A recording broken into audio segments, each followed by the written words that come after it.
What is up, everybody? Tanner here, Kryptik Trading Card Game, and we are about to do January's Q&A for the patrons. Nico asks, when developing the mechanics of the game, what was the first foundational brick that you had to have, i.e. the 66-year cards, the soul cost, soul row to cast citizens, a baller zone, etc. In other words, what feature of the game was developed first as the building block for the rest? Well, the first thing I started with was the mana or resource system. I knew that I wanted an alternative to having the cards within the deck because there's just too much RNG and everyone's tired of being mana flooded or mana screwed, so I decided initially to have two decks, one containing soulstone cards, one containing citizen and spell cards. Then I went away from that after I had watched a bunch of videos. Honestly, shout out to Kodak. I watched a bunch of his videos, learned so much from that dude. He knows what he's talking about. And I discovered games like Duel Masters that use the any card as resource system and implemented that into our game. It just felt right and it felt nice. And one of the big flaws of those games is that you weren't able to access those cards once they went into your resource row, which we call our soul row. But in our game, some cards that are used as soul cards during the game can be brought back either by spells of abilities or abilities from citizens or different spell cards. So you can get some of your citizens back, you can get some of your spells back, you can actually interact with your soul row, and it essentially becomes an extension of your hand in certain decks. So I think it's the most fun and interactive way to do it. I also think it's the most fair and most consistent. So you can concentrate on playing your cards and strategizing against your opponent versus worrying if you're going to happen to draw a land. Everyone's been there before. We're at the last play of the game and you've got one card and you know that if you draw X card, you're going to win the game. If you draw this card, you're going to lose the game. And although that does create some exciting moments for the player, I would say that more often than not, players value consistency over that one card draw shock factor. Because you can still experience that in Kryptik, it just happens less often, which I think is a good thing because it rewards players for play skill and removes some of that RNG. So yeah, it would be the resource system, the soul row. That was the first thing that we implemented. Thanks for your question, Nico. Well, that was the one question we actually got from patrons. So you guys need to step your game up on submitting questions. No, I'm just playing. So I'll just answer some general questions that I've been asked over and over again, just so that hopefully anybody who watches this video doesn't have to continue asking them. They can just have the knowledge. So one of the questions I've been asked is where I'm from, where do I live? I think mainly people want to know the country. I am in the United States. I'm actually in Las Vegas, Nevada. So let you guys know, I'm based in Vegas, and this is where I was born and raised. So next question. We've got, I've asked people, do you work? Do you have a job? Is Kryptik your full-time gig? No, I'm actually a professional firefighter in Las Vegas. So I've been doing that for, it'll be 10 years in July. Been an EMT since 2010. So that's my actual job.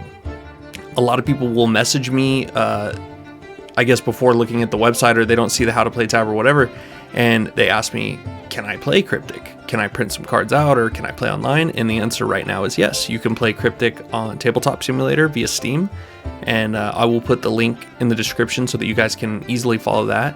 But as far as the printable cards go, that will come during the Kickstarter. I'm going to do printable PDFs when Genesis is closer to completion because I don't want you guys to have to print out a bunch of cards and redo it later when we implement changes. So I would say early April, probably about April 1st, April Fools, not April Fools. So we're actually going to do it.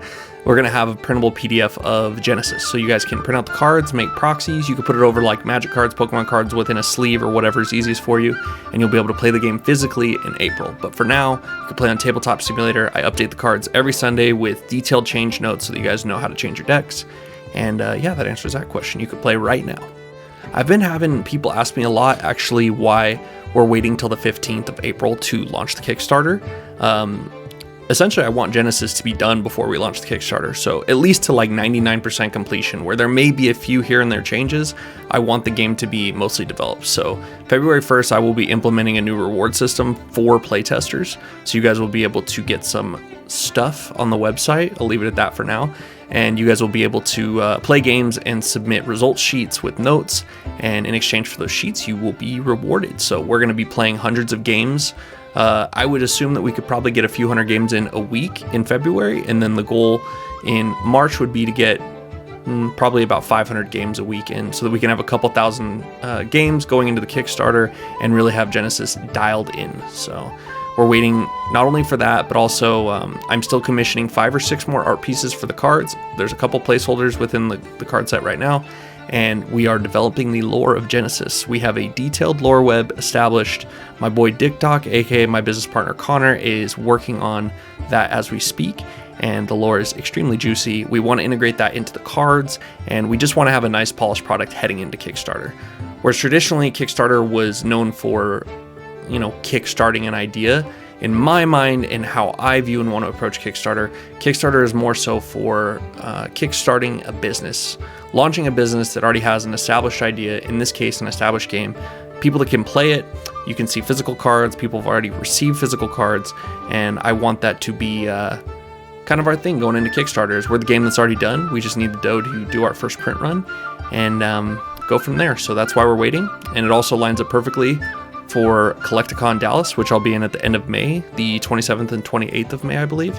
27th is my birthday, so we're gonna go off that weekend, but that's gonna be the last couple days of our Kickstarter, so I can go there, hype it up a little bit, interact with people, introduce the game to people in person. We'll have tables set up to play, a couple computers to set up for tabletop sims so that all you guys can participate as well, and it's gonna be a good time. So that's why we're waiting, and trust me, it will be worth the wait. I've had a lot of people ask me like my background in trading card games and what I like to play. So as far as playing goes, only Magic. I know how to play Pokemon. Not really interested in playing Pokemon. I'm more so a Pokemon collector. But even then, I really just collect Gengars, mostly slabbed, some raw vintage Gengars. I would say that Magic Commander is definitely my favorite format. I used to play a lot of Standard. I started like Champions of Kamigawa when I was like in the 8th grade. Prior to that, we had some exposure to Magic through a family member, but we didn't really get into it until about the 8th grade, and then I've been playing pretty much since. So now I just play Commander, and now I pretty much just play Kryptik, but leading into the development of Kryptik, I was playing Commander. Scarab God, Dimir Zombies. Actually, a little fun fact, if you guys can see it. Yeah, right there. I have a House Dimir tattoo, so I'm pretty hardcore about black and blue. It's my favorite color combination. So as far as collecting and stuff goes, an opening, I guess, I was doing YouTube all last year and streaming on Whatnot. Excuse me, we did a jungle booster box, so I like to crack vintage Pokemon when possible. We also did a 24-hour live stream where I opened with my buddy Eric, business partner Eric. We opened a pack a minute for 24 hours straight. So we opened over 1,500 packs of Pokemon cards in a 24-hour period. It was wild. And, I cracked some Magic on Whatnot, and I've got experience in the collectibles world in that way. So that's pretty much it. Answers that question, I guess. I get a lot of questions about how the Patreon packs work, so I'm just going to lay it out simply for you guys. If you do it before I make the roster for the month's packs, aka the last day of the month, if you sign up before that, you will get the next month's packs. And those packs will ship at the end of the next month. Because think about this. If you sign up on the 29th, I have that roster established. On the 1st, I order packs according to those requirements. So I order them according to the number of patrons, with a couple extra in case of damage that will be destroyed after the fact. So you guys always know exactly how many packs there's going to be. So I have to know those numbers to order the packs. And then when I order those packs, it takes about 3 weeks for them to show up, and then I will ship those out. So if you sign up the month before the 1st of that month, you're going to get those packs for the next month. And then if you do prepay and happen to miss those by a couple days, you're never going to not get what you paid for. So you're going to pay up front, and then you're going to get the packs for the next month, whichever ones you qualify for. So no need to worry about getting skipped or not getting your money's worth. You're always going to get what's owed to you in that regard. I've also got a lot of questions about the Kickstarter, how we're going to approach it in the print run. As of right now, our plan is to have 11,000 max Kickstarter edition boxes, so minimum of 1,000 up to 11,000 for the Kickstarter booster boxes. Those will be the only boxes you can obtain during the Kickstarter campaign. We won't be doing any unlimited. We're still going to name that something different than unlimited, but whatever our second edition print run is, you're not going to be able to get that during Kickstarter. Those will be available for pre-order to LGSs in the 2 weeks after the Kickstarter, and then from there we'll be going a traditional trading card business route of selling strictly to distributors that will then distribute those to LGSs, and you'll have to buy your cards the old-fashioned way at a local gaming store or online for a physical local gaming store that chooses to sell the cards online. So that's going to be the print run, and a lot of people have been asking about that because you want the cards to be exclusive and scarce enough to not necessarily be diluted in value and totally soak the market and kind of outpace demand, but at the same time I do want people to have access to cards to play with. So